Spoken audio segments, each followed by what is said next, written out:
हात धुन्छौ र साबुन पानीले धुन्छु नि कति बेला धुन्छौ र छिनछिनमै धुन्छु नि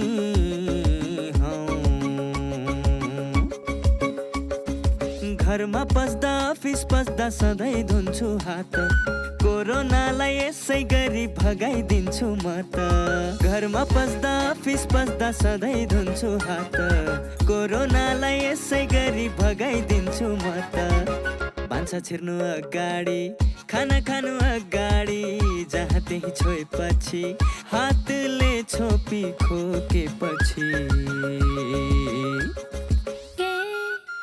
हात धुन्छौ र साबुन पानीले धुन्छु नि कति बेला धुन्छौ र छिनछिनमै धुन्छु नि कोरोनाबाट बस्ने 3 उपायहरू।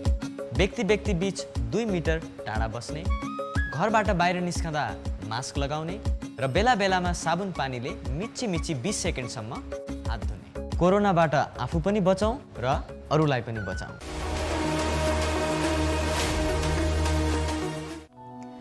नमस्कार, स्वस्थ जीवन कार्यक्रममा तपाईलाई स्वागत छ। नेपाल सरकार स्वास्थ्य तथा जनसङ्ख्या मन्त्रालय, राष्ट्रिय स्वास्थ्य शिक्षा सूचना तथा सञ्चार केन्द्र र नेपाल टेलिभिजन बीच सहकारीमा निर्माण गरिएको यो कार्यक्रम एनटिभी प्लसका साथै एनटिभी इटहरी र एनटिभी कोहलपुरबाट पनि हेर्न सक्नुहुनेछ। नेपालको संविधानले स्वास्थ्य सम्बन्धी हकलाई नागरिकको मौलिक हकका रूपमा प्रत्याभूत गरेको छ। समृद्ध नेपाल सुखी नेपालीको राष्ट्रिय आकांक्षा पूरा गर्न आवधिक योजनाहरूमा पनि गुणस्तरीय स्वास्थ्य सेवामा जनताको पहुँच वृद्धि गर्ने लक्ष्य राखिएको छ भने आधारभूत स्वास्थ्य सेवामा राज्यको लगानी पनि वृद्धि भइरहेको छ। स्वास्थ्य सेवामा आम नागरिकको पहुँच वृद्धि गर्न भएका प्रयासहरूका साथै हरेक व्यक्तिले आफ्नो स्वस्थ जीवनका लागि अवलम्बन गर्नुपर्ने उपायबारे हामीले यो कार्यक्रममा चर्चा गर्नेछौँ। पछिल्ला दिनहरूमा विभिन्न देश र खोप निर्माता कम्पनीहरूले धमाधम कोरोना भाइरस विरुद्ध खोप प्रयोगमा ल्याउन अनुमति पाएका छन्। नेपालमा पनि कोरोना भाइरस विरुद्धको खोप प्रयोगमा ल्याउन सरकारले तयारी गरिरहेको छ र खोप सम्बन्धी विभिन्न मापदण्ड बनाइएको छ। आज हामीले यसबारे चर्चा गर्नेछौँ। विश्वभर मृत्युको प्रमुख कारक मध्ये मुटु रोग एक हो। अहिले मुटु रोग लागेका व्यक्तिलाई कोरोना संक्रमणको उच्च जोखिम देखिएको छ तथा जटिल समस्या आउन सक्ने जोखिम पनि त्यति नै धेरै हुन्छ। मुटु रोगबाट बच्ने उपायबारे विशेषज्ञसँग स्वास्थ्य संवाद प्रस्तुत गर्नेछौँ। स्वस्थ जीवनशैलीका लागि ध्यान दिनुपर्ने कुराहरूबारे एकजना विशेषज्ञको सुझाव पनि प्रस्तुत गर्नेछौँ। सुरुमा यो विशेष रिपोर्ट।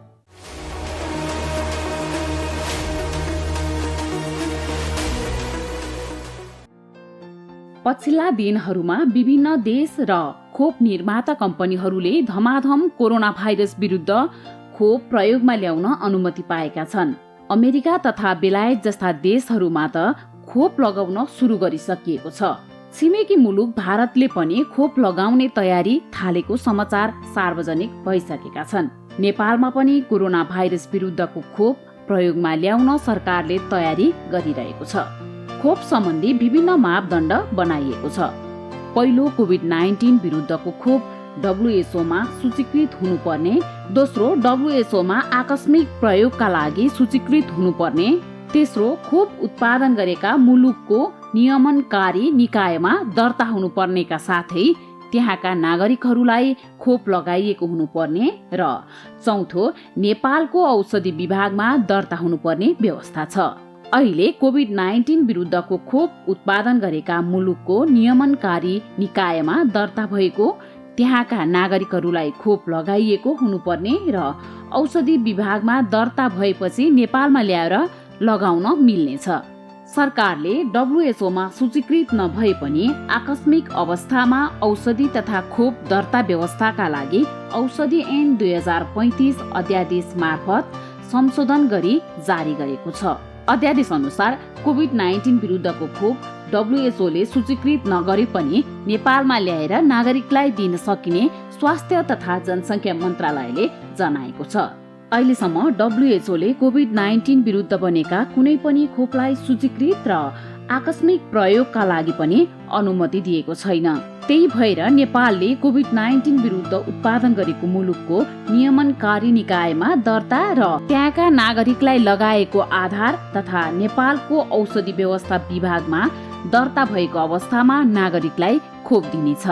अहिले कोभिड-19 विरुद्धको खोप Pfizer and BioNTech, Moderna America, Oxford AstraZeneca बेलायत, स्पुतनिक भी र ग्यामेलिया रुस तथा साइनोभ्याक्स चीनका खोप अहिले अन्तिम परीक्षणमा छन्। सरकारले कोभ्याक्स सुविधा मार्फत ल्याउन खोजेको भण्डारणका लागि तयारी थालेको छ। कोभ्याक्स सुविधा मार्फत कुल जनसङ्ख्याको 20% पुग्ने खोप ल्याउने तयारीमा सरकार छ।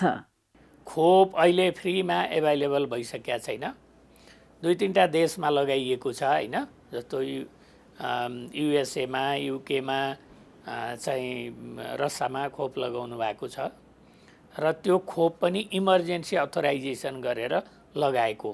त्यो पनि WHO वा यस्तै रेगुलेटरी संस्थाले चाहिँ अब यो चाहिँ गुड म्यानुफ्याक्चरिङ प्र्याक्टिस GMP भनेर दिएर गरेको होइन र त्यसरी नेपालमा पनि त्यसरी नै लगाउने हो। WHO ले सबै रिकग्नाइज गरेर ओके गरेर भ्याक्सिन लगाउने नेपालमा पनि सायद हुँदैन होला। त्योभन्दा पहिल्यै हामीले लगाउनु पर्ने हुन्छ र हामीले अहिले के गरिरहेका छौँ भने 28% चाहिँ 15 वर्ष मुनिका बालबालिका छन्। उनीहरूको लागि खोप बनेकै छैन। उनीहरूलाई अहिले लगाउने अवस्थै आएको छैन, किन खोप नबनिकन लगाउने कुरा भएन। त्यसको लागि रिसर्चहरू भइरहेछन्। अब बाँकी रहेको जुन 72% पपुलेसन छ त्यसमध्ये 20% को लागि कोभ्याक्स फेसिलिटी, त्यो भनेको WHO र गाभी एलायन्स मिलेर बनाएको एउटा फेसिलिटी हो। त्यसमा नेपालले एप्लाई गरेको छ। उहाँहरूले एसुरेन्स दिनुभएको छ 20% खोप सब्सिडाइज रेटमा आउँछ हैन। र त्यसको लागि पनि त खोप बन्न पर्यो नि त। खोप नबनी त पाइँदैन हैन। त्यो खोपलाई पनि गाभीले कोभ्याक्स फेसिलिटीले त्यसलाई ओके गर्न पर्यो हैन। त्यो गरेपछि त्यो खोप आउँछ। त्यो खोपमा चाहिँ हामीले के विचार गरेका छौँ भने त्यो भनेको 60 लाख खोप हो हैन। 60 लाख खोपमा चाहिँ करिब 9 लाख चाहिँ स्वास्थ्यकर्मी, स्वास्थ्य संस्थामा काम गर्ने र फ्रन्टलाइनमा काम गर्ने मान्छेहरू हुनेछन्। त्यो भनेको 3% हो। बाँकी रहेको 17% चाहिँ 55 वर्ष कटेका वृद्धहरूलाई दिने हो। र सुरुमा खोप धेरै आएन भने हामी पहिला चाहिँ वृद्ध पपुलेसनलाई पहिला दिन्छौँ। जस्तो अमेरिकामा पनि 80 इयर्स कटेकोलाई धमाधम लगाइरहेछ अहिले र त्यसरी लगाउँछौँ। त्यो 20% को कुरा भयो। त्यसको लागि चाहिँ सब्सिडाइज रेटमा आउने हो। हामीले एसुरेन्स पाएको छौँ। हाम्रो सम्माननीय राष्ट्रपतिज्यूलाई कोभ्याक्सले चाहिँ चिठी लेखेर हामीलाई पनि त्यो चाहिँ पदार्थ दिएको छ। त्यसको तयारी भइरहेको छ। अब त्यो खोप आउन ढिलो भयो भने पनि त फ्रन्टलाइनमा काम गर्ने स्वास्थ्यकर्मीहरूलाई त पहिला लगाउनु पर्यो। त्यसको लागि पनि हामीले तयारी गरिरहेका छौँ।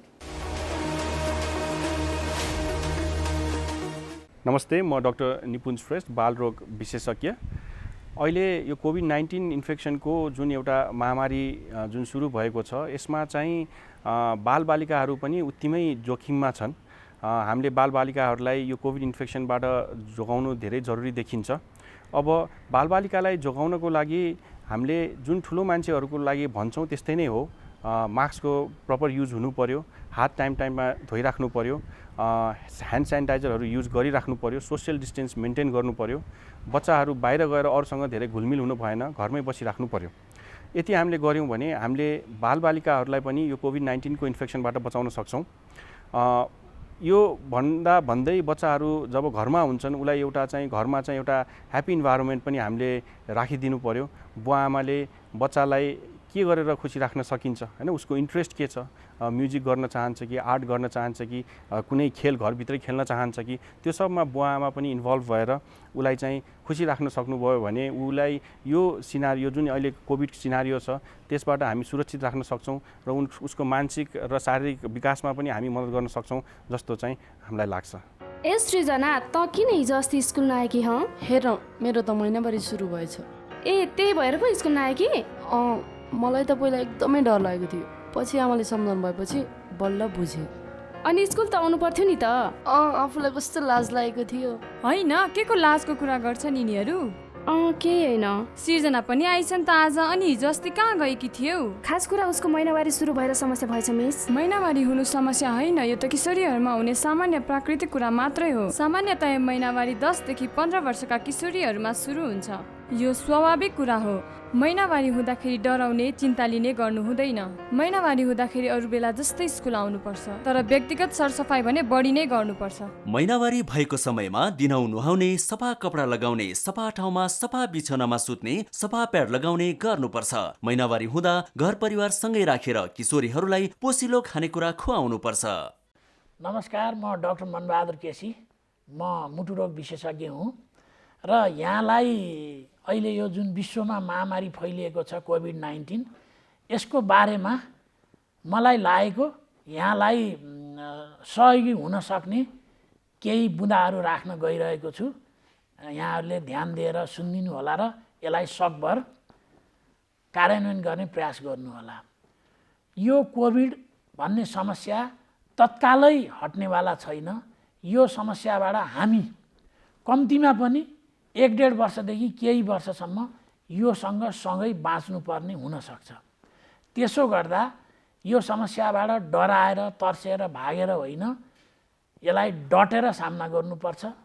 डटेर सामना गर्ने हाम्रो मुख्य अस्त्र भनेको एउटा मास्क हो।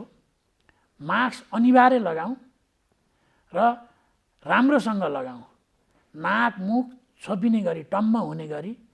अनि सकेसम्म भिडभाडमा नजाउँ। भिडभाडमा जानुपर्ने अवस्था आयो भने सकेसम्म 2 मिटरको दूरी कायम गर्ने प्रयास गरौँ। अनि तेस्रो भनेको यो हामी अनावश्यक चिज नछुँ र छुनुपर्ने अवस्था भयो भने उपलब्ध छ भने साबुन पानीले मिची हात धुने बानी बसालौँ। उपलब्ध छैन भने सेनिटाइजरको प्रयोग गर्न सकिन्छ। यी बुँदाहरू यहाँहरू सबैलाई थाहा छ। त्यो बाहेक म केही हामीले ध्यान नदिएको तर यो सर्न सक्ने अत्यन्तै महत्त्वपूर्ण 1-2 बुँदा थप्न चाहन्छु। त्यो के भने हामी कोही चिनेको मान्छे भेट भयो अथवा कहीँ कामले जानु पर्यो भने जब 2 जना कुरा गर्न थाल्छौँ, मास्क मुखबाट तल झारेर हामी कुरा गर्न थाल्छौँ। यो गलत बानी हो। सबैभन्दा कोरोना सर्न सक्ने एउटा सम्भावना यसैबाट हुन्छ, किनभने हामी बोल्दाखेरि मुखबाट थुक्का छिटाहरू निस्कन्छ र दुवैजनाले मास्क खोलेर कुरा गर्दा यो सजिलै सर्न सक्छ। 1, 2 हामी सँगै बसेर खाने, त्यो चाहे घरमा होस् चाहे रेस्टुरेन्टमा होस्। यदि घर परिवारको मान्छे बाहेक अरू नयाँ पाहुना अथवा नयाँ साथीसँग घरमा रेस्टुरेन्टमा बसेर खाना खाँदाखेरि, खाना खाँदा पिउँदा त जरुर मास्क लगाइँदैन। अनि त्यो खाना खाँदै बोल्दै गर्दा थुक्का छिटाहरू आउने अब सम्भावना होइन, त्यो आइरहन्छ र त्यसले रोग सार्न यो विश्वव्यापी रूपमा निकै भूमिका खेलेको छ।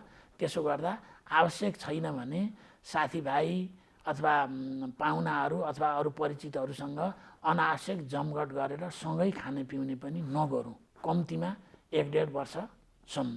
यसले हामी, तपाईँ, हामी आफै, आफ्नो परिवार, आफ्ना साथीभाइ, छरछिमेक, समाजलाई सुरक्षित राख्न सक्छौँ।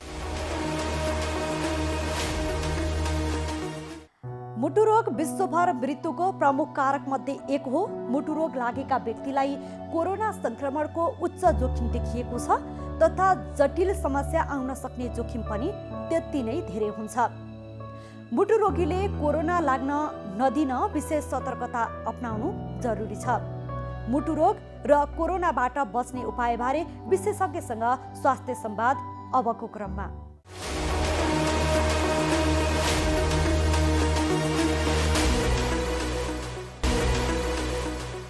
मुटु रोग आफैमा विश्वभर मृत्युको प्रमुख कारक मध्ये एक हो।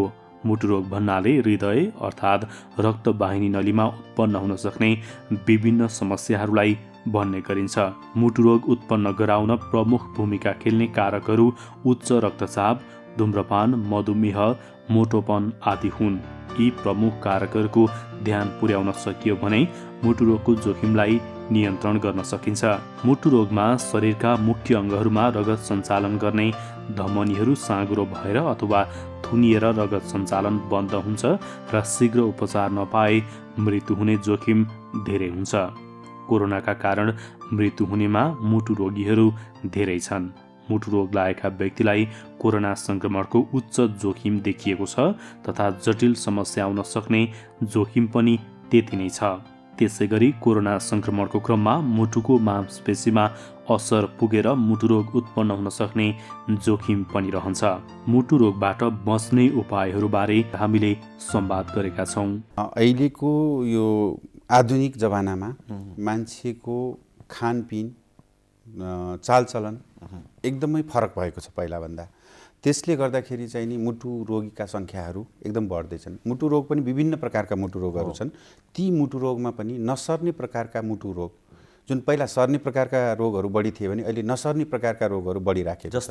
जस्तै प्रेसर, ब्लड प्रेसर, त्यसलाई पनि एउटा मुटु रोगमा राख्न सकिन्छ। अरू कोरोनरी आर्टरी डिजिज भन्छौँ, जसलाई मुटुको धमनीहरूको रोग, जसले हार्ट एट्याक गराउँछ, हृदयघात गराउँछ।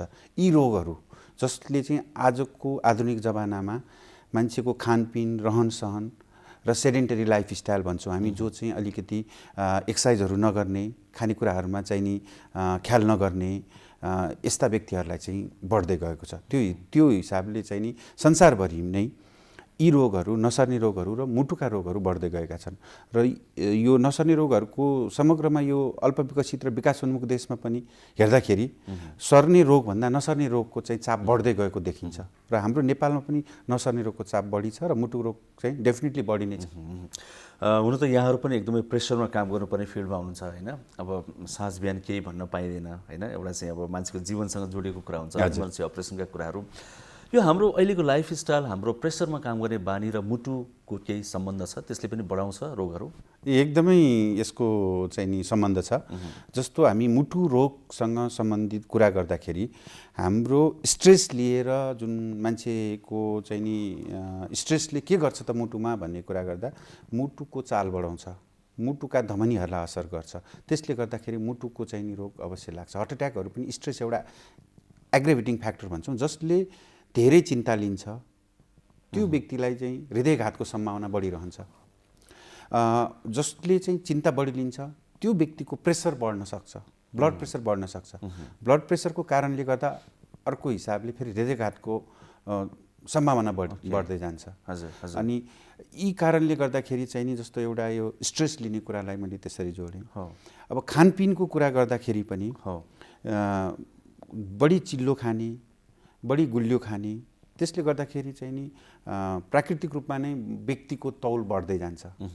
त्यसले गर्दा कोलेस्ट्रोलको समस्या निस्किन सक्छ। कोलेस्ट्रोलको समस्या निस्किसकेपछि त्यो कोलेस्ट्रोलको चाहिँ प्लाक भन्छौँ हामी, लेदोहरू मुटुको धमनीहरूमा अथवा शरीरका अन्य कुनै धमनीहरूमा जम्मा हुन थाल्यो भने त्यसले चाहिँ हार्ट एट्याक गराउने, स्ट्रोक भन्छौँ हामी, ब्रेन अट्याक गराउने र पेरिफेरल आर्टरी डिजिज भन्छौँ। हात गोडाका नसाहरू साँघुरो गरेर रक्त सञ्चार कम भएर हात गोडाहरू दुख्ने, कालो हुने, निलो हुने, यस्तो अवस्था हुनसक्छ। त्यसले गर्दाखेरि यो स्ट्रेस, सेडेन्टरी लाइफस्टाइल, खानपानको ह्याबिट, ओबेसिटी अनि यो कोलेस्ट्रोलको मात्रा बढी, यस्ता कुराहरूले चाहिँ नि यो नसर्ने रोग र यी मुटु रोगहरूको प्रत्यक्ष र अप्रत्यक्ष असर चाहिँ छ। यो खानपानको कुरा गर्दाखेरि चाहिँ अहिले त हाम्रो लाइफस्टाइल नै कस्तो भइसक्यो भने हामीले बाहिर नखाइकन नचल्ने जस्तो होइन, कतिपय प्रोफेसनल व्यक्तिहरूको। अर्को कुरा चाहिँ के भने घरमै खाए पनि तरकारी आफै फलाएर खान सम्भव छैन सबैजनाले। विषादी प्रयोग गरेको तरकारी प्रयोग नगर्ने भने चाहिँ तरकारी खानै गाह्रो भइसक्यो होइन। अब कस्तो खानपानमा ध्यान दिने हामीले यो समयमा, खानपानलाई कसरी, जस्तै यहाँले भन्नु चिल्लो पिरोहरू धेरै नखाने भन्नुभयो यहाँले, चिल्लो पिरो भन्दा पनि चिल्लो नखाने भन्नुभयो यहाँले होइन। त्यो बाहेक हामीले दैनिक भान्सामा खानपानमा मुटु जोगाउनको लागि या मुटु रोगी हुनुहुन्छ भने उहाँले बच्नका लागि खानपानमा के कुरामा ध्यान दिने? विशेष गरेर मुटु रोगीहरूले चाहिँ खानपानमा अलिक सजगै हुनुपर्छ। प्रत्येक चिज हाम्रो बडीलाई चाहिन्छ, तर त्यसको सीमित मात्रामा चाहिन्छ। कुनै पनि मात्रा बढी भयो भने त्यसको अर्कै खालको असर हुन्छ, नराम्रो असर हुनसक्छ।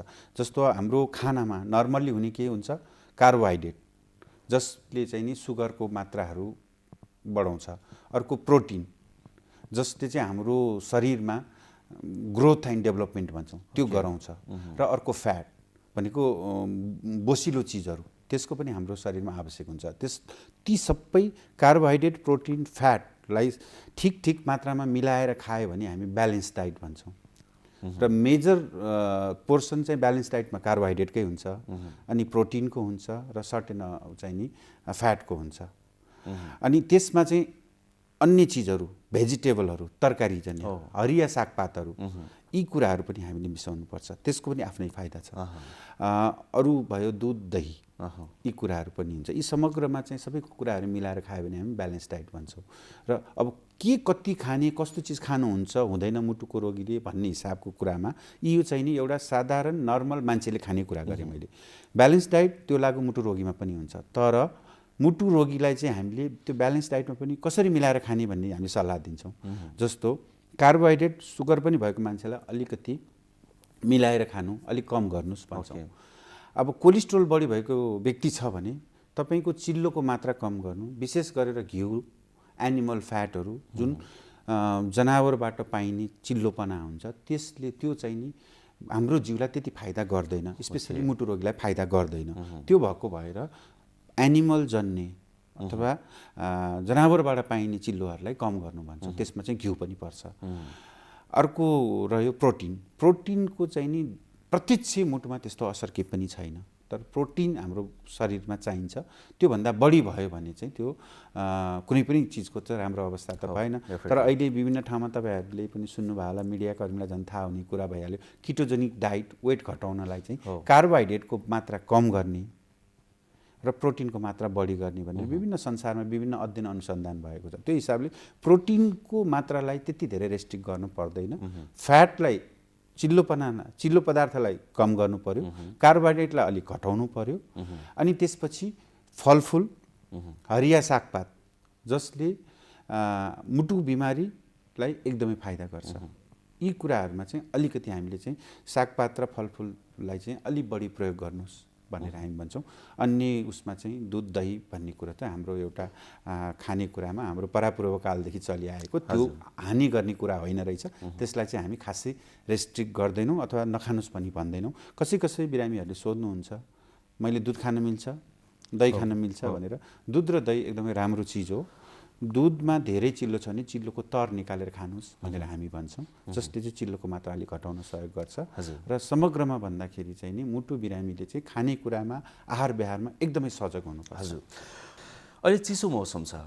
यो चिसो मौसम र मुटुको बिचमा केही सम्बन्ध हुन्छ? यो चिसो मौसममा मुटु रोगीहरूले या मुटु जोगाउनुको लागि हामीले ध्यान दिनुपर्ने एक्स्ट्रा कुराहरू केही हुन्छ नि, अरू जस्तै सामान्य हो? यो एकदम सान्दर्भिक कुरा सोध्नुभयो हजुरले। अहिले जाडो महिना सुरु भएको छ, विन्टरको सिजन सुरु भएको छ, र संसारभरि भएका रिसर्चहरूले के देखाएका छन् भन्दाखेरि जाडो महिनामा मुटु सम्बन्धी बिरामीमा केही तथ्याङ्कगत रूपमा चाहिँ बढेका देखिन्छन्। हजुर, किन भनेर भन्दा त्यसको विभिन्न रिसर्चले भनेअनुसार जाडो महिनामा के हुन्छ, नसाहरू खुम्चिने सम्भावना हुन्छ। जाडोले गर्दा नसाहरू खुम्चिँदाखेरि चाहिँ नि जुन नर्मल हिसाबले रक्त सञ्चार हुनुपर्ने नसा नखुम्चिँदा, नसा खुम्चिसकेपछि चाहिँ मुटुलाई भार पर्छ, प्रेसरहरू बढ्ने हुन्छ। जब प्रेसर बढिसकेपछि डाइरेक्टली इन्डाइरेक्टली मुटुले बढी काम गर्नुपर्ने हुन्छ, भार पर्छ। त्यसपछि नसाहरू खुम्चिँदाखेरि रक्त सञ्चार कम भयो भने अक्सिजनको मात्रा कम हुन्छ, जुन बडीका अङ्गहरूमा पुग्नुपर्ने। जस्तो मुटुमा रक्त सञ्चार कम भयो, नसा खुम्चियो, अक्सिजनको मात्रा पुगेन भने के हुन्छ भन्दाखेरि प्री हार्ट एट्याक अथवा हार्ट एट्याकै पनि हुनसक्छ। दिमागमा जाने रक्त सञ्चार लाने नसाहरूमा चाहिँ केही साँघुरो भयो भने ब्रेन अट्याक अथवा स्ट्रोक भन्छौँ हामी, पक्षघात हुनसक्छ। अब त्यस्तै गरेर चाहिँ हात गोडाका नसाहरू चाहिँ नि खुम्चिएर गयो जाडोले भने, यदि कसैको पेरिफेरल आर्टरी डिजिज भन्छौँ त्यो रोग बढेर आउन सक्छ। त्यो भएको भएर जाडो महिनामा मुटुका रोगीहरू र मुटुसँग र नसासँग सम्बन्धित रोगीहरूमा केही पर्सेन्टेज तथ्याङ्गत रूपमा बढ्छन्। त्यही भएर हामीले मुटु सम्बन्धी र यी रोगहरू भएका बिरामीहरूलाई जाडोमा एकदमै धेरै जाडोमा चाहिँ तपाईँहरू आफू तातो न्यानो गरेर मात्रै निस्किनुहोस्। त्यो भयो भने चाहिँ केही सङ्ख्यामा चाहिँ मुटुको रोगको तथ्याङ्गत रूपमा घटाउन सकिन्छ र उहाँहरूलाई बचाउन सकिन्छ सल्लाह दिन्छौँ। जोखिम कम गर्न सकिन्छ, त्यो पनि राम्रै कुरा हो होइन। अहिले हामी समसामयिक कुरा गर्दै गर्दाखेरि चाहिँ अहिले कोरोना भाइरसको कुरा पनि आउँछ होइन। कोरोना सङ्क्रमित हुने क्रम चाहिँ मुटु रोगीहरूको अहिले पछिल्लो समय बढेको छ कि घटेको छ कि उस्तै छ, के छ? अब यसलाई समग्रमा भन्दाखेरि कोरोना अहिले कता कता घटेको हो कि भन्ने जस्तो हामी सबैलाई भान भएको छ। अब नेपालमा जुन हिसाबले गएको केही महिना अगाडि कोरोनाको बिरामीहरू जुन हिसाबले बढेका थिए, अहिले टेस्टको रिजल्ट हामीले जुन सरकारबाट पाइरहेछौँ त्यही हेर्ने हो हामीले पनि। त्यो डाटा हेर्दाखेरि प्राकृतिक रूपमै घटेको जस्तो देखिन्छ। अब त्यसका विभिन्न कारण हुन सक्छन्। अब जस्तो मुटु रोगसँग सम्बन्धित कुराहरू रोग भएका बिरामीमा कोरोना के छ त भन्ने तपाईँको प्रश्नमा, हामीले अस्पतालमा आएका बिरामी जो मुटु रोगी भनेर लेबल भएका हुन्छन् उहाँहरूको कोरोना पठाउँछौँ। कोरोना पठाउँदाखेरि चाहिँ कतिपय कोरोनाको कारणले पनि मुटु रोगी भएर आएका हुन्छन्, मुटुका रोग नभएका। कतिपय बिरामीहरू पहिल्यै मुटुका रोगी कोरोनाका जस्ता सिम्टम लिएर आएका पनि, लक्षण लिएर आएका पनि हुन्छन्। उहाँहरूको पठाउँदाखेरि केही हद घटेको हो कि भन्ने हामीलाई पनि भान छ। तर पोजिटिभ जुन हामीले टेस्ट पठाएकोमा चाहिँ नि खासै त्यस्तो हामी भन्छौँ नि तथ्याङ्गत हिसाबले चाहिँ नि एकदम सिग्निफिकेन्ट हुने गरी घटेको जस्तो हामीलाई चाहिँ लाग्दैन। जुन हिसाबले हामीले कोभिड एकदमै धेरै छ भन्ने बेलामा मुटु रोगीलाई कोभिड छ कि भनेर हेर्ने र आजका दिनमा चाहिँ नि कोभिड अलिक घटेको हो कि भन्ने अनुभव हुँदाखेरि हेर्ने तथ्याङ्गत रूपमा चाहिँ 2-4% तलमाथि हो, तर समग्रमा चाहिँ केसको लोड त्यति घटिसकेको जस्तो चाहिँ हामीलाई चाहिँ लाग्दैन। हजुर, अब सायद हाम्रा जनताहरूलाई मतलब एक हिसाबको चाहिँ हर्ड इम्युनिटी भन्छौँ, सायद त्यो भएर पनि सानतिनो लक्षण पनि कति कुरा टरेको कारणले पनि हुनसक्छ घटेको।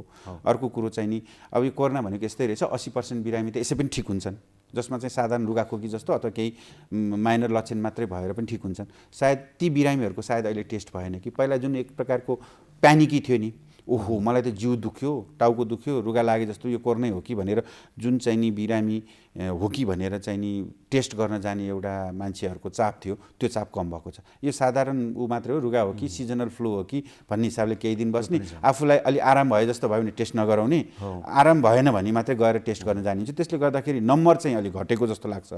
तर त्यो जुन कम लक्षण भएको बिरामीको पनि टेस्ट गर्दाखेरि त पहिला त गरिन्थ्यो नि त, त्यो हिसाबले ती पोजिटिभिटी देखिएको थियो। अहिले चाहिँ त्यो नगएका कारणले गर्दाखेरि स्पुरियसली घटेको हो कि भन्ने भान भएको छ। तर त्यसको लागि ठ्याक्कै अब हामीले हेर्ने त तथ्याङ्क नै हो। भनेपछि मुटु रोग छ भने पनि कोरोनाकाले भयङ्कर डराइहाल्नु पर्ने चाहिँ भएन। यसमा चाहिँ कस्तो भन्दाखेरि मुटु रोगीलाई कोरोना लाग्यो भन्दैमा बिरामी मरिहाल्ने भन्ने चाहिँ हुँदैन। अघि मैले भने 80% बिरामी कोरोनाका जसमा साधारण लक्षण चाहिँ के पनि चाहिँदैन, त्यो साधारण रुगाखोकी जस्तै ठिक हुन्छ। त्यसपछिका अरू 10% बिरामी, 10 देखि 15% बिरामीलाई मोडरेट टु सिभियर सिम्टम हुन्छ, माइल्ड टु मोडरेट भनौँ न, जसलाई केही औषधि चाहिन्छ, स्वास्थ्य कर्मीहरूको सहयोग चाहिन्छ, अक्सिजन दिनुपर्ने हुनसक्छ, उहाँहरू पनि रिकभर हुनुहुन्छ। पछिल्लो जुन 5% बिरामीहरू जो हुनुहुन्छ, ती 5% बिरामीहरूमा चाहिँ नि एकदमै रोग कडा रोग हुनसक्छ कोभिडको। र त्यो कडा कोभिड कसलाई हुन्छ त भन्दा यतिखेर आउँछ कि मुटुको कुरो। मुटु रोगी पहिलादेखि छ भने मुटु यसै कमजोर छ, त्यसमा कोरोना पनि थप्यो, मुटुलाई पनि चाप गरायो, कोरोनाले पनि आफैले पनि विभिन्न अङ्गहरूलाई चाहिँ नि इन्भल्भ गर्ने भयो। त्यो हिसाबले त्यस्ता बिरामीहरूमा सिकिस्तता र आइसियुमा पुग्ने, भेन्टिलेटरमा पुग्ने र बिरामीको चाहिँ मोर्टालिटी हुने, जुन मृत्यु हुने दर चाहिँ बढी छ। त्यस्तै गरेर बुढी एउटा सर्टेन उमेरपछि 60 कटेका, 65 कटेका, 70 कटेका बुढाबुढीलाई अन्य रोग पनि हुन सक्ने सम्भावना, रोगै नभए पनि कोरोना भएको अवस्थामा चाहिँ नि उहाँहरूलाई बचाउन अलि गाह्रै हुन्छ र उहाँहरूको सिकिस्तता हुने चाहिँ नि सिकिस्त भएर आइसियु पुग्ने सम्भावना अलिक बढी हुन्छ। त्यो भएर समग्रमा भन्दा मुटु रोगीलाई चाहिँ नि अलि उमेर भएको मुटु रोगी छ भने बढी चिकित्सा हुन्छ र साधारण कोरोनाले चाहिँ आफै निको हुने कोरोनाले त खासै त्यस्तो फरक पर्दैन। जस्तै कुनै व्यक्तिलाई मुटु सम्बन्धी समस्या भयो या कोरोना पोजिटिभ भएकै व्यक्तिलाई पनि मुटु सम्बन्धी समस्या भयो या पहिल्यै थियो, हस्पिटल गइहाल्न सक्ने अवस्था अहिले त्यति छैन, अलिक उहाँहरू पनि डराउने अवस्था छ, हस्पिटल जाँदाखेरि के होला भनेर। आइसोलेसनमा बसेको व्यक्ति हो भने त हस्पिटल जान पनि गाह्रो भयो। त्यस्तो अवस्थामा चाहिँ उहाँले कसरी त्यो समाधान खोज्ने, कतै सम्पर्क गर्ने कि या चाहिँ उहाँहरूले आफैले घरमै अपनाउन सक्ने सावधानी के छन् कि त्यस्तो अवस्थामा चाहिँ के गर्ने उहाँ? यो चाहिँ एकदम सान्दर्भिक गर्नुभयो। यदि कोही व्यक्ति मुटुको बिरामी छ, उहाँ आइसोलेसनमा बस्नु भएको छ अथवा क्वारेन्टाइनमा बस्नु भएको छ कोरोना भएर भने मुटुको रोग कसरी चाहिँ नि उहाँलाई चाहिँ नि समाधान गर्ने भन्दा एउटा चाहिँ विभिन्न हटलाइनहरू छन्। जस्तो हाम्रो म मनमोहन कार्डियक सेन्टरमा काम गर्छु, सर्टेन नम्बरहरू छ, त्यहाँबाट उहाँहरूले फोन गरेर चाहिँ नि हाम्रो कोभिड कमिटी भन्ने छ हस्पिटलको, उहाँहरूसँग सोध्न सक्नुहुन्छ। उहाँहरूले चाहिँ नि सम्बन्धित विषयको डाक्टरसँग कम्युनिकेट गरिदिएर उहाँलाई समाधान गर्न सक्नु। त्यस्तै गरेर टिचिङ हस्पिटलमा पनि कोभिडको कमिटी बनाएको छ र कसलाई रेस्पोन्स गर्ने, कुन फोन नम्बरमा कन्ट्याक्ट गर्ने भन्ने छ। त्यो सबै जनताको पहुँचमा नहुन सक्छ। त्यो भएर पनि कतिपय हस्पिटलमा यस्तो सेवा छ भन्ने हाम्रो जनतालाई थाहा छैन हैन। त्यस्तै गरेर अन्य अस्पतालहरूमा पनि त्यो सेवा छ।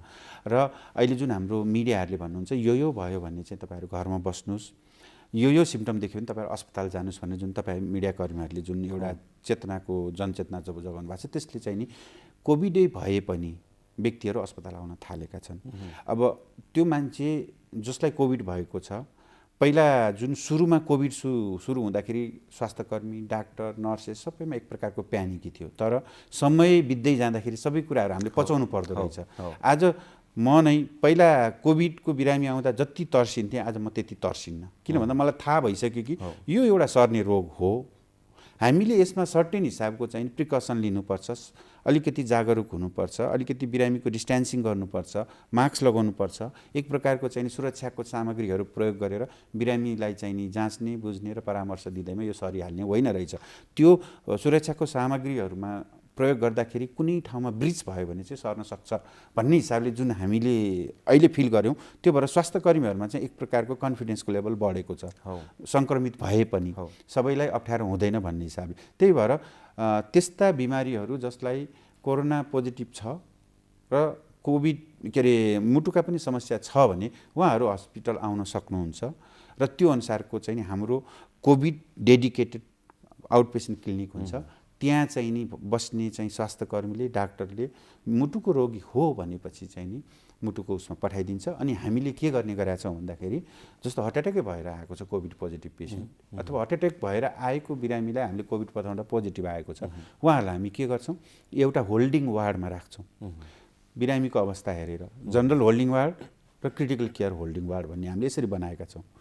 त्यो भएको भएर कोरोना पोजिटिभ भएको बिरामी हार्ट एट्याक भएर आयो, उसलाई चाहिँ हामीले क्रिटिकल केयर होल्डिङ वार्ड भनेर राख्छौँ, जहाँ कोरोनाको बिरामी मात्रै राख्छौँ।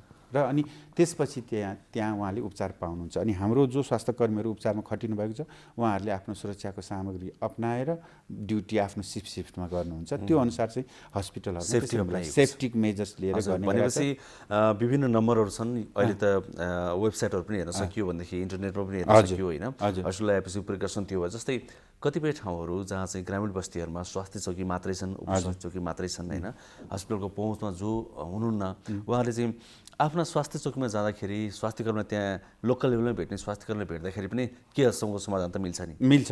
यसमा पनि मैले एउटा कुरा चाहिँ थप्न चाहन्छु। यहाँ कतिपय हाम्रो नागरिकहरूलाई थाहा छैन। कस्तो छ भन्दाखेरि अहिले जुन सरकारले एउटा जुन स्वास्थ्य सम्बन्धी जुन डाक्टरहरूलाई कसरी चाहिँ खटाउने भन्ने जुन छात्रवृत्तिमा पढेका डाक्टरहरूलाई सरकारले जिल्लाका विभिन्न चाहिँ प्राथमिक स्वास्थ्य केन्द्रदेखि लिएर अस्पतालहरूमा पहिलाको जस्तो अवस्था छैन, फेरिएको छ। अहिले सरकारी छात्रवृत्तिमा पढेका डाक्टरहरू गाउँ गाउँमा पुगेका छन्। पहिला जुन एउटा हामीले प्यारामेडिक्सबाट मात्रै जुन एउटा उपचार लिनुपर्थ्यो त्यो सिनारियो फेरिएको छ। त्यो भएको भएर आफ्नो नजिकको स्वास्थ्य चौकी अथवा जिल्ला अस्पताल अथवा कुनै स्वास्थ्य निकायमा जानुभयो त्यो स्थानीय जनता भने उहाँले केही न केहीको लेभलको चाहिँ स्वास्थ्य सेवा राम्रै पाउनुहुन्छ। र अनि अर्को कुरो कस्तो हुन्छ भन्दाखेरि त्यो डाक्टरले जसले बिरामी हेर्छ के अप्ठ्यारो लाग्यो भने उसले आफ्नो कलिगसँग कम्युनिकेसनको जमाना छ। यस्तो बिरामी आयो के गर्ने त? यो त मेरो त दिमागमै आएन नि। त साथीभाइलाई आफूले कसरी सम्बोधन गरिन्छ त्यसै गरेर भनेर पनि सेवा पाइराख्नु भएको छ। त्यो भएको भएर कुनै पनि दूर दराजमा पनि त्यहाँको होला 2 घन्टा 4 घन्टा 6 घन्टा हिँड्नुपर्ने ठाउँ होला, तर त्यो स्वास्थ्य ठाउँमा सरकारको जुन एउटा यो नियमले जुन बाँधेको छ हाम्रो डाक्टरहरूलाई, त्यो हिसाबले उहाँहरू पुग्नु भएको छ। हार्ट एट्याक चाहिँ अहिले धेरै युथहरूमै पनि देखिएको छ हजुर। होइन? यो हार्ट एट्याकको विषयमा अलिकति कुरा गरौँ न। हार्ट एट्याकको लक्षण के हुन्छ, यसबाट कसरी बच्ने भन्ने कुराहरू गर्नुपर्दाखेरि एकदम सर्टकटमा हामी के भन्न सक्छौँ? अहिले प्राकृतिक रूपमा नै यो हार्ट एट्याकको नम्बर बढ्दैछ। हो, यो अघि हामीले केही अगाडि कुरा गऱ्यौँ। हो, किन भन्दाखेरि मान्छे जति सिभिलाइज हुँदै गयो त्यति चाहिँ नि यो नसर्ने प्रकारका रोगहरू बढ्दा रहेछन्। पहिला सिभिलाइज नहुँदाखेरि नसर्ने रोगहरू बढी थिए। हो, डायरियल डिजिज पहिला बढी थिए, माल न्युट्रिसन बढी थिए भनेपछि अहिले चाहिँ प्रेसरका रोग बढ्दैछन्, सुगरका रोग बढ्दैछन्, कोलेस्ट्रोलका रोग चाहिँ नि बढ्दैछन्। भनेपछि यो सुगर, प्रेसर, कोलेस्ट्रोल भनेका रोगहरू चाहिँ हार्ट एट्याक गराउनको लागि चाहिँ नि रिस्क फ्याक्टरमा हामी राख्छौँ। यी प्रेसर कन्ट्रोल छैन, सुगर कन्ट्रोल छैन, कोलेस्ट्रोल कन्ट्रोल छैन भने हार्ट एट्याक हुनसक्छ होइन। जस्तो तपाईँले भन्नुभयो अहिले चाहिँ नयाँ पुस्ताहरूमा चाहिँ नि जुन यो हार्ट एट्याक बढ्दैछ, एकदम यो सही कुरा हो।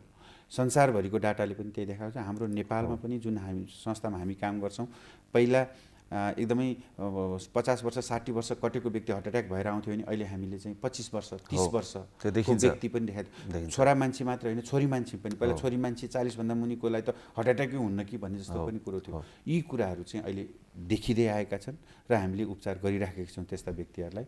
यो कुरा चाहिँ नि यङ किन भयो त हार्ट एट्याक, यङ मान्छेलाई किन हुन्छ त भन्दाखेरि यी सुगर, प्रेसर र कोलेस्ट्रोलका चिजहरू बढे। अर्को रिक्रिएसनल ड्रगहरू भन्छौँ हामी कि मान्छेहरूमा खानपिन अनिखेरि विभिन्न आदतहरू, लागु पदार्थ प्रयोग गर्ने, यी कुराहरूले पनि एक प्रकारको चाहिँ हार्ट एट्याक बढाउने सम्भावना हुँदो रहेछ।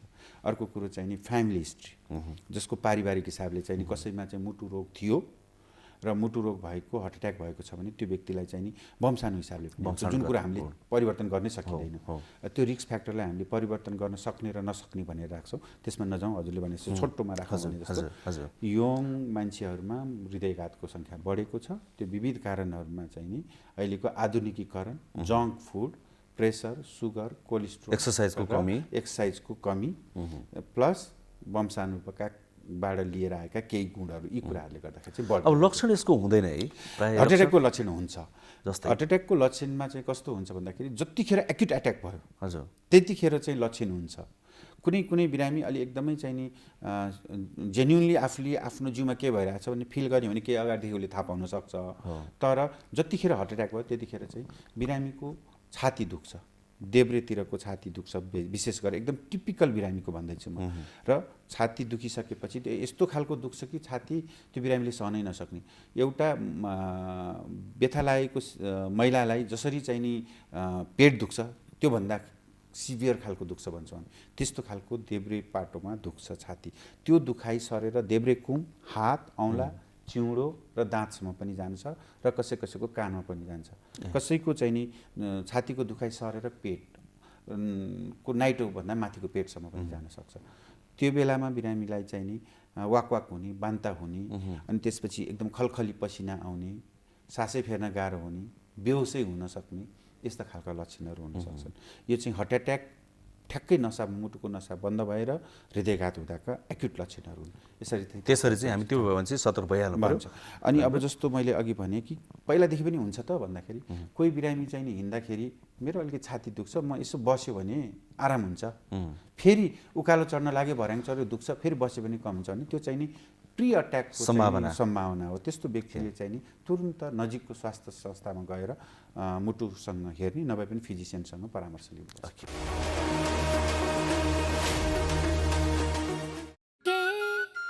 हात धुन्छौ र साबुन पानीले धुन्छु नि, कति बेला धुन्छौ र छिनछिनमै धुन्छु नि।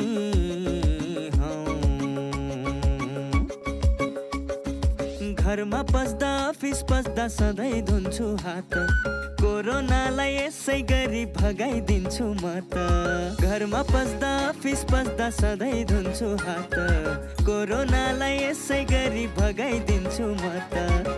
भान्सा छिर्नु अगाडि, खाना खानु अगाडि, जहाँ त्यही छोएपछि, हातले छोपी खोकेपछि।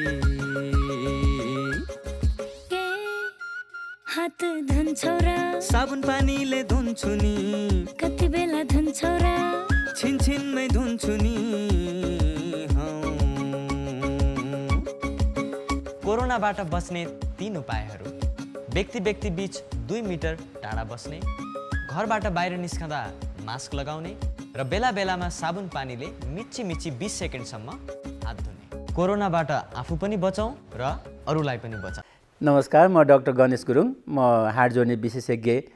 म के भन्छ भने अब हामीसँग चाहिँ उमेरअनुसार हाड जोड्नेको समस्याहरू चाहिँ हुनसक्छ। मैले अघि नै भने बच्चाहरूलाई चाहिँ जङ्क फुडहरू नखानिदिनुहोस्। धेरै हाम्रो बच्चाहरू जङ्क फुड खान चाहिँ आजकल धेरै नै छन्। तिनले गएर अल्टिमेटली उसको हाड जोड्नेमा चाहिँ असर गर्न सक्छ र स्पेसली हाड कमजोरहरू हुनसक्छ, मसलहरू कमजोर हुनसक्छ र भोलि गएर त्योभन्दा पनि गएर उसको पछिलाई त्यसले असर गर्न सक्छ। र अर्को कुरा, बच्चाहरूलाई ओभर फिडिङ पनि नगरिदिनुहोस्, किनभने ओभर फिडिङ हुन साथै उनीहरूलाई चाहिँ ओबिसिटी हुनसक्छ। अहिले हाम्रो देशमा पनि यो बच्चाहरूको ओबिसिटी जुन किसिमको मोटापनको चाहिँ अवस्था धेरै आइरहेको छ, त्यो हुनलाई चाहिँ हामीले रोक्नु पर्छ। त्यसले पनि अल्टिमेटली गएर चाहिँ हाड जोड्नेलाई असर गर्न सक्छ।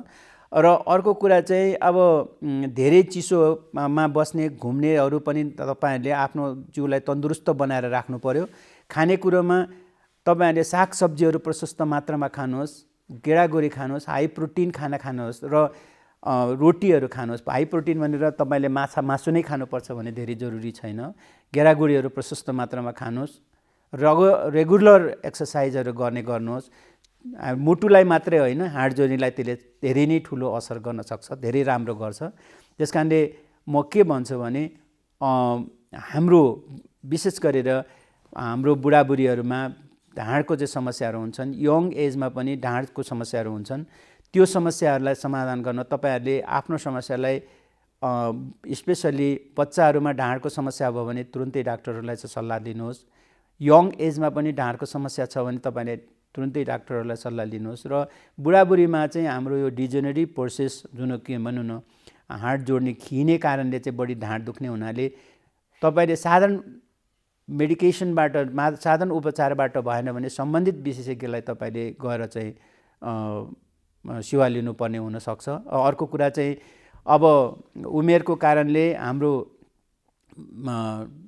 ढाँडहरू मुखको मुभमेन्ट कम हुने, ढाँड बेसी दुख्ने, खुट्टातिर चाहिँ झमझम भने अथवा चाहिँ हात खुट्टामा झमझम हुने र टाउकोमा चाहिँ ढाँड दुख्ने समस्या भयो भने चाहिँ तुरुन्तै तपाईँहरूले चाहिँ सम्बन्धित हाड जोड्ने डाक्टरहरूलाई चाहिँ तपाईँले सहयोग लिनुपर्ने जरुरी हुन्छ। किनभने त्यो बेलामा गएर नसाहरूलाई च्यापेको अवस्था हुनसक्छ। भित्रको हाम्रो स्पाइनल क्यानल भन्छ, त्यो चाहिँ त्यसको चाहिँ साँघुरोपन भएर नसालाई च्यापेको अवस्था हुनसक्छ।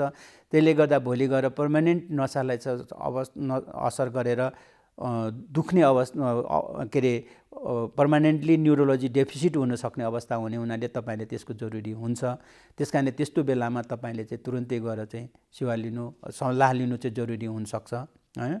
र अर्को कुरा चाहिँ के छ भने कुनै पनि दुखाइ, हाड जोड्नेमा कुनै पनि दुखाइ साधारण औषधिबाट तपाईँले दुखाइ कम भएन भने, रिलेन्टलेसली दुखिराख्यो भने चाहिँ तुरुन्तै सम्बन्धित उसलाई चाहिँ गएर चिकित्सकहरूलाई चाहिँ, चिकित्सक भन्नाले स्पेसली अर्थोपेडिक सर्जनलाई चाहिँ गएर तपाईँहरूले चाहिँ सहयोग लिनुपर्छ। किनभने त्यसमा धेरै कारणले दुख्नेको थुप्रै कारणमध्येको त्यो डेन्जर कारण अरू भनौँ नि कुनै खतरनाक कारणहरू पनि हुनसक्छ। जस्तो भन्नु त्यसमा ट्युमरहरू हुनसक्छ अथवा त्यसमा चाहिँ अरू कारण पनि भएन हुनाले त्यसको कुरालाई चाहिँ तपाईँले गर्नु पर्यो। र अर्को कुरा, स्पोर्ट्स इन्जुरीहरूमा हामी धेरै कुराहरू स्पोर्ट्स इन्जुरीमा छ। स्पोर्ट्समा गर्दाखेरि कुनै पनि एक्सर्साइज गर्दा, स्पोर्ट्समा जाँदाखेरि चाहिँ तपाईँले राम्ररी वार्मअप गरेर मात्रै आफ्नो चाहिँ स्पोर्ट्सहरू अथवा चाहिँ एक्सर्साइजहरू गर्नुहोस्।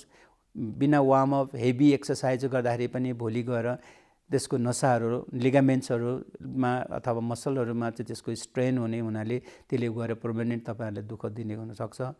र अनएकस्टम एक्सर्साइजहरू तपाईँहरूले नगरिदिनुहोस्। म चाहिँ त्यो भन्छु, एक्सर्साइज गर्दा पनि अनएकस्टम भनेको मतलब गरेको बेलामा बेसरी गर्ने, नगरेको बेलामा नगर्ने, अथवा बेसरी गरेकै गर्ने खालको पनि हुँदैन।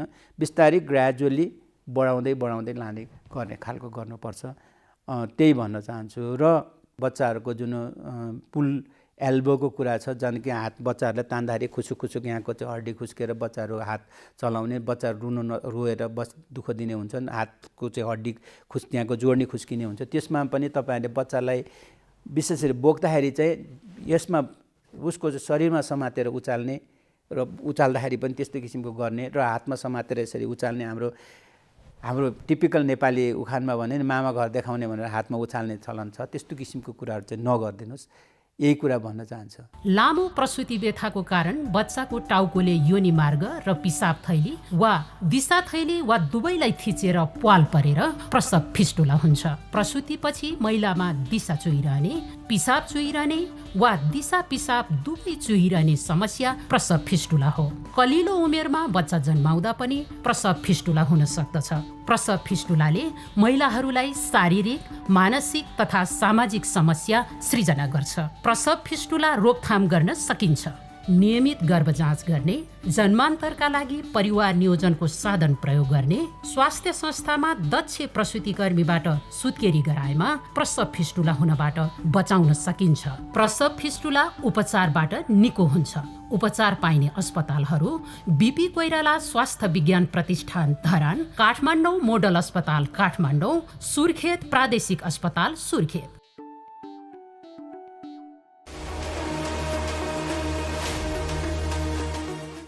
स्वस्थ जीवनका लागि खानपान, बानी व्यवहार, जीवनशैली आदिमा ध्यान दिनुपर्छ।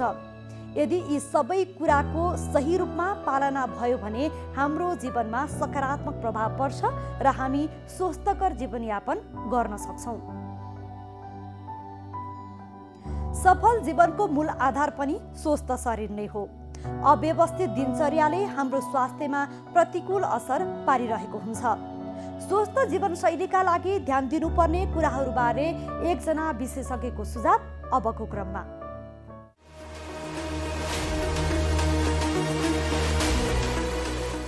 नमस्कार, म डाक्टर सुमन सिमखडा, मधुमेह, थाइरोइड तथा हर्मोन रोग विशेषज्ञ। अहिलेको परिस्थितिमा जुन चाहिँ सुगर, थाइरोइड, कोलेस्ट्रोल, मोटोपनाको समस्याहरू चाहिँ विकराल रूपमा फैलिरहेको अथवा देखिरहेको अवस्था छ। साथसाथै कोभिड-19 को अवस्था पनि बढिरहेको अवस्था छ। अब यस्तो अवस्थामा जीवनशैली हाम्रो कस्तो हुनुपर्छ त भन्ने कुरामा चाहिँ मैले एउटा सानो टिप्स दिन गइरहेको छु। अब यसमा भन्नुपर्दा चाहिँ प्रथम कुरा भनेको चाहिँ तपाईँको चाहिँ तनावमुक्त जीवन हुनु पर्यो। पहिलो कुरा त अब हामी चाहिँ ओकलोड चाहिँ बेसी भएको, कहिले यता दौड्या छौँ, कहिले उता दौड्या छौँ, यो काम त्यो काम भनेर चाहिँ एउटा रेसमा लागिरहेको अवस्थामा चाहिँ हामीले तनावलाई कसरी कम गर्ने, के को माध्यमबाट गर्ने भन्ने कुरा चाहिँ एउटा तनावमुक्त जीवन चाहिँ एउटा जिउनुपर्ने आवश्यकता हुन्छ। तपाईँ योगा गर्नुहोस् अथवा अरू कुनै कुरा होस् अथवा तपाईँको ध्यान अथवा केही कुराले गर्दाखेरि चाहिँ तपाईँको तनाव कम हुन्छ भने त्यसलाई चाहिँ विशेष प्राथमिकता दिनु पर्यो। अर्को कुरा भनेको चाहिँ तपाईँको मोटोपना चाहिँ बढिरहेको अवस्थामा चाहिँ तपाईँको वेटलाई चाहिँ हामीले चाहिँ म्यानेजमेन्ट गर्न सक्नु पर्यो। वेट चाहिँ ठिक ठाउँमा राख्नु पर्यो। तौललाई ठिक ठाउँमा राख्नको लागि अब के गर्ने त भन्ने कुरा हुन्छ। त्यसको दुईटा मुख्य पाटो भनेको व्यायाम र सन्तुलित खानपान नै हो। व्यायाम कस्तो गर्ने त, व्यायाम कस्तो खालको गर्ने? अब व्यायाम तपाईँलाई कसरी कति सुविधा हुन्छ, तपाईँले कस्तो खालको गर्नुपर्छ, तपाईँको रोगहरूलाई चाहिँ हेरेर, जस्तै कसैलाई मुटु रोग हुनसक्छ, किडनी रोग हुनसक्छ, डिफ्रेन्ट टाइपको रोगहरू हुनसक्छ। यसलाई आधार मानेर चाहिँ तपाईँले नियमित व्यायाम गर्ने एउटा जीवनशैली अपनाउनु पर्ने हुन्छ। व्यायाम जस्तो गर्दा पनि हुन्छ। तपाईँ दौडिनुहोस् अथवा हिँड्नुहोस्, तपाईँ स्विमिङ गर्नुहोस् अथवा तपाईँ जिम जानुहोस् अथवा तपाईँ घरमै बसेर चाहिँ तपाईँको चाहिँ स्किपिङ गर्नुहोस्, जुन गर्दा पनि हुन्छ। तर त्यसमा चाहिँ विचार पुर्याउनु पर्ने कुराहरू चाहिँ तपाईँको रोगहरू पनि, कुनै रोगहरू छ भने त्यसलाई पनि विचार गर्नु पर्यो। अर्को भनेको सन्तुलित खानपिन। सन्तुलित खानपिन भनेको के हो त? सन्तुलित खानपिन भनेको अब सबैले अपनाउनु पर्ने कुरा यही नै हो। सन्तुलित खानपिन भनेको हामीले चाहिँ जुन चाहिँ कार्बोहाइड्रेट युक्त खानेकुराहरू जुन खाइरहेको हुन्छौँ, त्यो कार्बोहाइड्रेट युक्त खानेकुराहरू भनेको मेनली हाम्रो भात, रोटी, च्याख्ला, ढेँडो, नुडल्स, पास्ता अथवा तपाईँको जमिनमुनि फलेको तरकारी, आलु, पिँडालु, तरुल, यिनीहरूलाई चाहिँ बेसिकली हामीले चाहिँ भन्दाखेरि कार्बोहाइड्रेट धेरै भएको चिजहरू भन्छौँ। यो कार्बोहाइड्रेट युक्त जुन खानेकुराहरू छ हामीले चाहिँ बेसिकली भन्नुपर्दा हाम्रो खानपिनमा चाहिँ 3 भाग खाइरहेको हुन्छौँ भने त्यसलाई चाहिँ हामीले 1 भागमा चाहिँ कन्भर्ट गर्नु पर्यो। त्यसमा चाहिँ तपाईँको अरू खानेकुराहरू जस्तै सागपातहरू बेसी हुनु पर्यो, भेजिटेबल्सहरूलाई बेसी फोकस गर्नु पर्यो, फ्रुट्स अथवा फलफुलहरूलाई बेसी ध्यान दिनु पर्यो।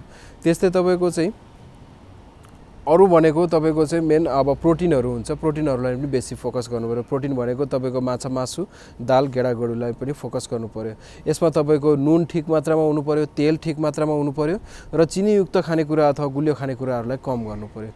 साथसाथै अर्को जीवनशैली परिवर्तन गर्नु पर्यो भने कसैले चाहिँ धुम्रपान मद्यपानलाई बेसी जोड दिनु भइरहेछ भने यसलाई चाहिँ विशेषतः एभोइड गर्नु पर्यो अथवा यसलाई चाहिँ बन्द गर्नु पर्यो।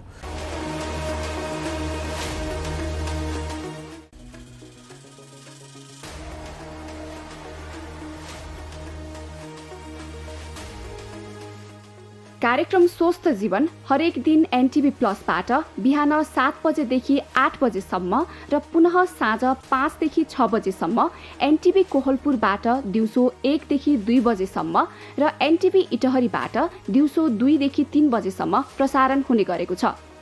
स्वास्थ्य सम्बन्धी यहाँहरूको कुनै जिज्ञासा वा समस्या भएमा हामी सम्बन्धित विज्ञहरूबाट समाधान खोजी कार्यक्रममा प्रसारण गर्नेछौँ। हामीलाई सम्पर्क गर्ने माध्यमहरू यस प्रकार छन्: फोन, एसएमएस तथा भाइबरको लागि 9843 52 93 97, इमेल swasthjivan@ntv.org.np। यस कार्यक्रमको बारेमा आफ्नो सल्लाह, सुझाव र प्रतिक्रिया पनि यहाँहरूले यिनै मार्फत दिन सक्नुहुनेछ। साथै कार्यक्रममा के कस्ता सामग्री, विषय वा विज्ञ समेट्नु पर्ला भन्ने विषयमा पनि सुझाव दिन सक्नुहुन्छ। कार्यक्रम यहाँहरूले सामाजिक सञ्जाल मार्फत पनि हेर्न सक्नुहुन्छ। YouTube Nepal television, mobile application Nepal television, Facebook facebook.com/neptv2041।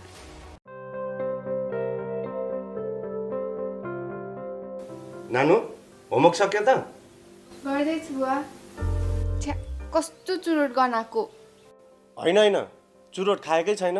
थाहा छ हजुरले कौसीमा, घर बाहिर आँगनमा, बाटोमा चुरोट खाएर हिँडेको देखेको छु मैले। कहिलेकाहीँ मात्रै हो के? अब छोड्छु, के गर्नु, बानी लागेपछि। सुन्नुहोस्, हजुरले चुरोट खानुभयो, हजुरलाई त असर गर्छ नै। हजुरले खाएको चुरोटको धुवाले हामीलाई पनि रोगी बनाउँछ। हामी रोगी भएको हजुरलाई मनपर्छ? होइन मलाई त तिमी स्वस्थ फुर्तिलो भएको पो मनपर्छ। त्यसो भए सुन्नुहोस् बा, हाम्रो सरले भन्नुभएको चुरोटको धुवाको 3 तहको असर हुन्छ अरे। First hand, second hand, third hand. होइन के हो नानु यो first hand, second hand, third hand भनेको? जसले चुरोट खायो उसलाई चुरोटको धुवाले फर्स्ट ह्यान्ड असर गर्छ। सँगै बस्ने मान्छेलाई चुरोटको धुवाले सेकेन्ड ह्यान्ड असर गर्छ, जुन धेरै हानिकारक हुन्छ। त्यो अहिले मलाई भइरहेको छ।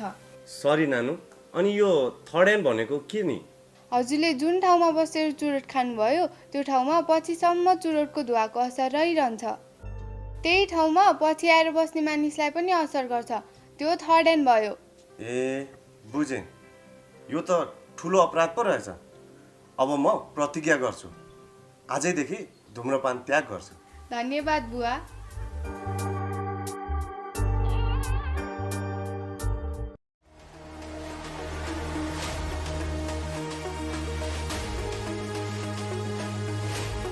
कार्यक्रम स्वस्थ जीवन हरेक दिन एनटिभी प्लसबाट बिहान 7 बजेदेखि 8 बजेसम्म र पूर्ण प्रसारण साँझ 5 देखि 6 बजेसम्म एनटिभी कोहलपुरबाट 1 देखि 2 बजेसम्म र एनटिभी इटहरीबाट दिउँसो 2 देखि 3 बजेसम्म प्रसारण हुने गरेको छ। स्वास्थ्य सम्बन्धी यहाँहरूको कुनै जिज्ञासा वा समस्या भएमा हामी सम्बन्धित विज्ञहरूबाट समाधान खोजी कार्यक्रममा प्रसारण गर्नेछौँ। हामीलाई सम्पर्क गर्ने माध्यमहरू यस प्रकार रहेका छन्: फोन, एसएमएस तथा भाइबरको लागि 9843 52 93 97, इमेल swasthjivan@ntv.org.np। यस कार्यक्रमको बारेमा आफ्नो सल्लाह, सुझाव र प्रतिक्रिया पनि यहाँहरूले यिनै माध्यम मार्फत दिन सक्नुहुनेछ।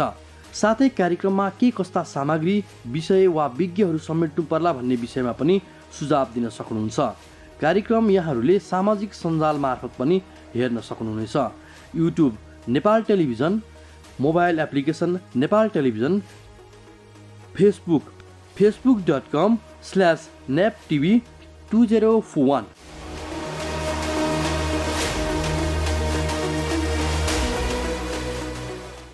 पछिल्ला दिनहरूमा विभिन्न देश र खोप निर्माता कम्पनीहरूले धमाधम कोरोना भाइरस विरुद्ध खोप प्रयोगमा ल्याउन अनुमति पाएका छन्। नेपालमा पनि कोरोना भाइरस विरुद्धको खोप प्रयोगमा ल्याउन सरकारले गरिरहेको तयारीबारे आज हामीले चर्चा गर्यौं। मुटु रोगीले कोरोना लाग्न नदिन विशेष सतर्कता अपनाउनु जरुरी छ।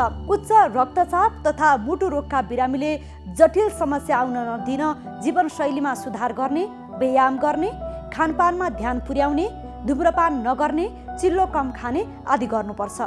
मुटु रोग र कोरोनाबाट बच्ने उपायहरूबारे विशेषज्ञसँग स्वास्थ्य संवाद पनि प्रस्तुत गर्यौं। साथै स्वस्थ जीवनशैलीका लागि ध्यान दिनुपर्ने कुराहरूबारे एकजना विशेषज्ञको सुझाव पनि प्रस्तुत गर्यौं। आजका लागि स्वस्थ जीवनको समय सकिएको छ।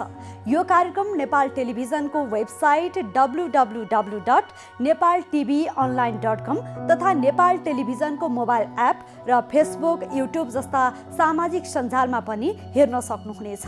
यो कार्यक्रममा तपाईका स्वास्थ्य सम्बन्धी समस्या, सरकारले प्रवाह गरेका स्वास्थ्य सेवा अथवा हाम्रो कार्यक्रमबारे कुनै जिज्ञासा छन् भने हामीलाई सम्पर्क गर्न सक्नुहुनेछ। सम्पर्क माध्यम हामीले टेलिभिजन स्क्रिनमा पनि देखाइरहेका छौं। तपाईका समस्यालाई हामीले सरकारी अधिकारी वा विज्ञ मार्फत समाधान गर्ने प्रयास गर्नेछौं। आजका लागि स्वस्थ जीवन कार्यक्रमबाट हामी सबैलाई बिदा दिनुहोस्। नमस्कार।